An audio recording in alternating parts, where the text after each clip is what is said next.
How easy is it to get up in the morning when you know you're not doing all that it takes? It's not very easy at all. You can just lay there awake thinking, oh, what's a few more minutes in bed? It won't matter much anyway. Wrong. It does matter. It will matter.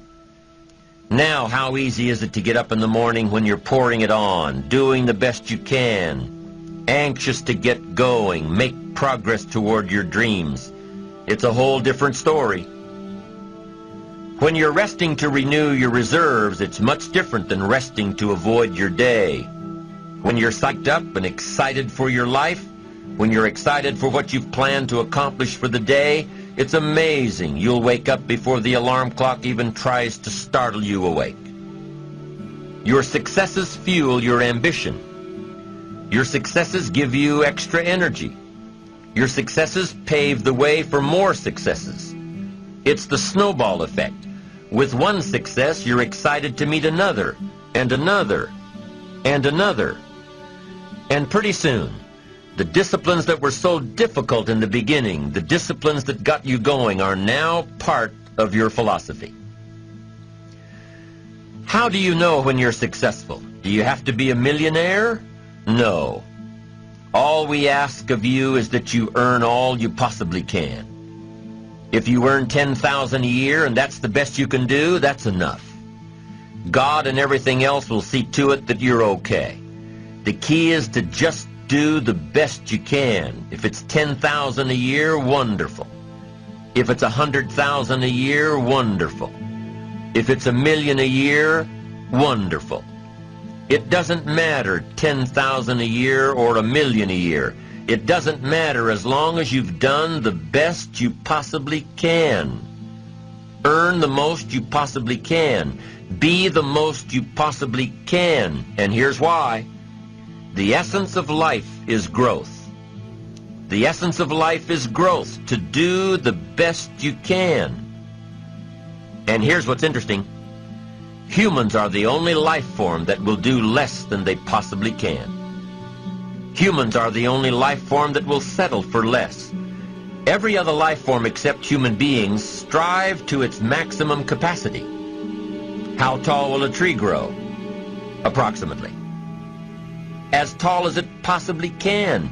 You never heard of a tree growing half as high as it could. No, trees don't grow half. Trees send their roots down as deep as possible, stretch their limbs up as high as possible, produce every leaf possible and every fruit possible. As a matter of fact, you never heard of a human physically growing half. We keep growing until we're done. Now that's a part of life we can't control. It's genetically coded. And that's probably why we keep growing till we're done. Because we can't control that part. It's the rest of our growing that we control. The growing of our minds, the expansion of our minds, that we can control.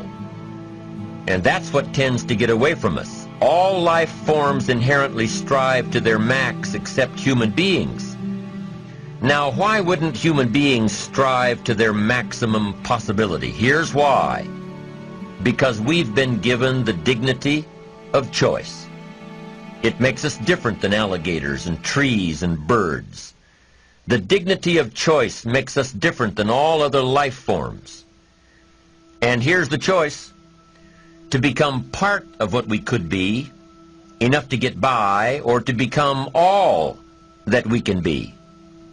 My best advice for you is to choose the all.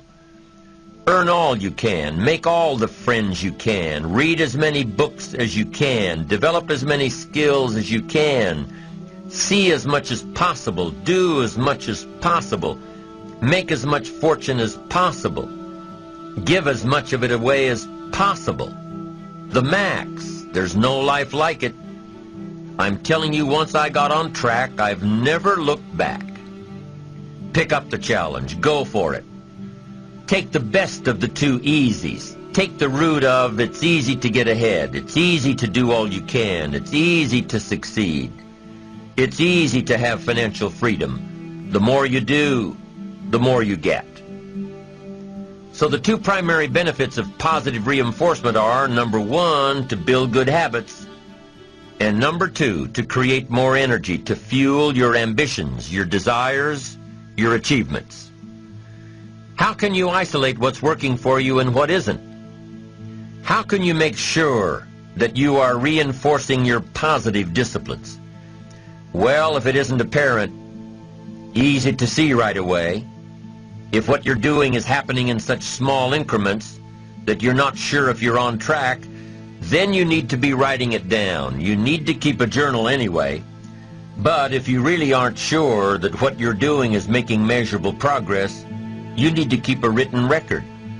You need to write down everything that may be relevant in your day. What you did, who you saw, what you felt, how it may or may not affect you now and in the future. The best way to track your activities of the day is to write them down. The best way to track your activities of the week is to write them down. The best way to analyze your progress through the year is to have written it down. Why? So you can look back on it. Because by keeping a written record of your life, you will be more accountable.